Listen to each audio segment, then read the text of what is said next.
be confusing. What is it saying now?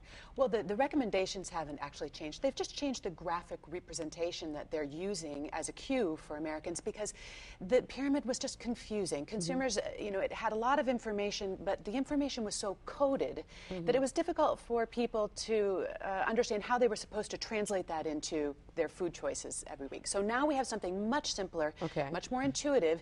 It looks like a plate. It's called the MyPlate icon. There we have it up there. And basically the idea here is to give you a picture of what foods should be on your plate at most meals and in which proportions. And that's a new feature of this new icon. Okay, well, they took it down. We were seeing the First Lady, who's big on helping with different programs. That's right. She's been a big proponent of these new initiatives, and of course this is one of her keystone projects as our First Lady, is to try to help, especially with children, improving eating habits. Okay, they took the plate away, but what's on that plate? It was divided into four. It's divided into four, basically grains, a section for protein foods, one for fruits, one for vegetables, and you know, the big news here is that fruits and vegetables are now occupying fully half the plate, with the so-called meat and potatoes part of the meal being scaled back a little bit. And you know, nutritionists are very happy to see that message being put forward in such a graphic way. Okay, and always a good rule of thumb, speaking of the hand, you can use your hand, like the palm of your hand or a deck of cards when it comes to